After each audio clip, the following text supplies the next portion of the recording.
Eu acho que há bons pontos destacados pelos seus colegas. Gostaria de trazer o quê? Quando a gente fala de um ano que reúne naturalmente uma série de aspectos importantes e muitos desafios, com toda certeza.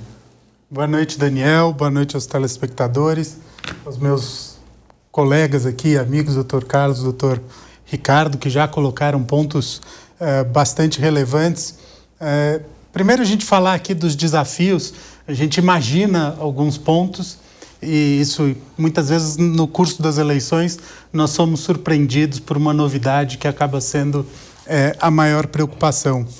Mas eu diria que o combate à desinformação, não sei se o maior desafio, mas um dos grandes desafios da Justiça Eleitoral. Nós temos já algumas regras, né, com relação à desinformação, inclusive com relação ao uso de novas tecnologias. Então, há uma proibição do uso dos deepfakes, né, que é aquela criação de uma realidade totalmente virtual que imita a realidade. E a necessidade de informação na propaganda a respeito do uso de ferramentas de inteligência artificial. Mas qual é a grande dificuldade? É que essas campanhas são verdadeiras campanhas de desinformação, e esse também é um ponto importante.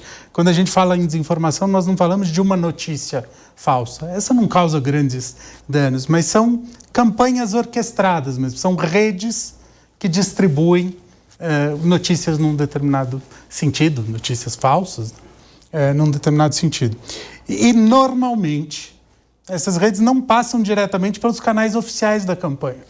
São feitas por terceiros, o que torna a fiscalização muito difícil. Eu sei que a Justiça Eleitoral está atenta a isso, está agora em discussão no TSE a minuta das novas resoluções, devem ser publicadas agora no começo do próximo mês, mas é um desafio constante. Eu acho que com a chegada das novas tecnologias e o avanço das novas tecnologias, isso vai aumentar cada vez mais. E um ponto que eu gostaria de pegar aqui o gancho, com relação ao crime organizado, me parece que o grande desafio é encontrar, e isso depende também de legislação, isso não é uma questão só da Justiça Eleitoral, mas da sociedade como um todo, tanto na conscientização, mas como na produção legislativa.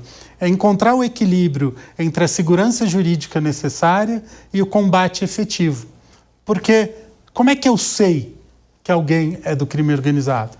Vamos supor que é um candidato que se diz que tem proximidade com o crime organizado, mas ele não tem antecedentes criminais, ele não tem uma condenação. Quer dizer, quanto tempo leva para o Poder Judiciário e para os órgãos de controle, para a própria polícia, fazer uma investigação e chegar à constatação inequívoca de que ele tem, de fato, essa ligação? Portanto, essa é uma questão extremamente complexa.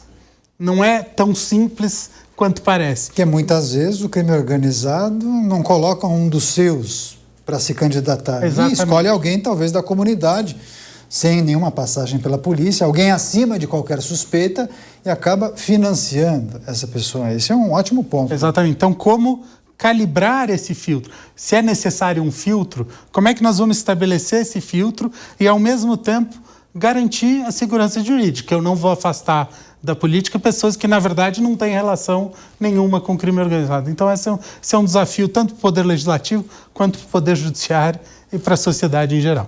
Pois é, eu acho que os nossos convidados destacaram pontos muito importantes aqui. Vamos nos aprofundar em relação a esses tópicos, mas tem, obviamente, um assunto que a gente precisa tratar, que é o desfile da Escola de Samba de Niterói, que prestou uma homenagem ao presidente Lula. Acompanhamos todas as discussões a respeito desse desfile, as ações que foram ajuizadas na Justiça Eleitoral. Antes do desfile, teve a manifestação do Tribunal Superior Eleitoral, justamente o apontamento que não daria para você imputar crime a um desfile que não aconteceu. E aí muitos defendiam, poxa, mas e a letra?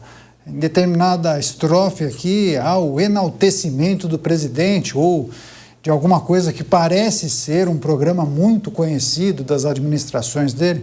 Pois bem, o desfile aconteceu nos últimos dias, no Rio de Janeiro, acho que, salvo engano, no dia de ontem, a apuração dos votos e a escola de samba foi rebaixada, né? O ponto do rebaixamento, eu acho que não diz respeito a essa discussão que faremos aqui. Mas há muitos partidos e políticos com mandato que já anunciaram que irão judicializar a questão, irão ajuizar ações na Justiça Eleitoral contra, provavelmente, o Partido dos Trabalhadores ou a coligação que Lula fará parte para as eleições de 2026.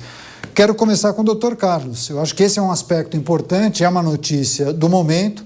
Há muitas reflexões sendo feitas a respeito dessa homenagem ao presidente da República.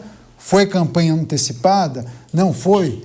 A partir das ações apresentadas na Justiça Eleitoral, a Justiça talvez entenda como uma propaganda antecipada e, a partir daí, apenas uma multa de dezenas de milhares de reais, pura e simplesmente, ou poderia ter um agravamento, por exemplo, na possível candidatura de Lula?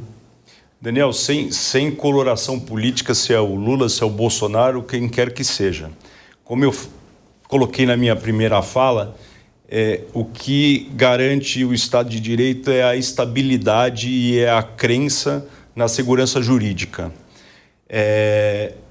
Eu entendo que pode até ser objeto de uma mudança da legislação ao atribuir algumas restrições a manifestações artísticas e culturais relacionadas a figuras elegíveis, a figuras que estejam consideradas no cenário eleitoral. O que, embora a discussão seja válida, eu tenho dúvidas sobre a constitucionalidade de limitações nesse sentido.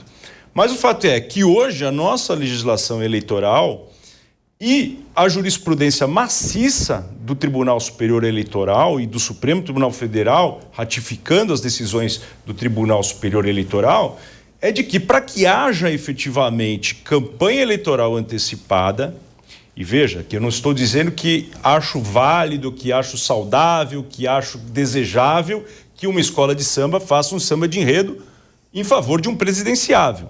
Mas o que eu estou dizendo é a legislação brasileira hoje, da forma como está posta, e a jurisprudência do Tribunal Superior Eleitoral não permitiria, sem dar uma guinada talvez injustificável, de configurar uma homenagem, ainda que nas proporções em que se realizou, como um ato de propaganda eleitoral.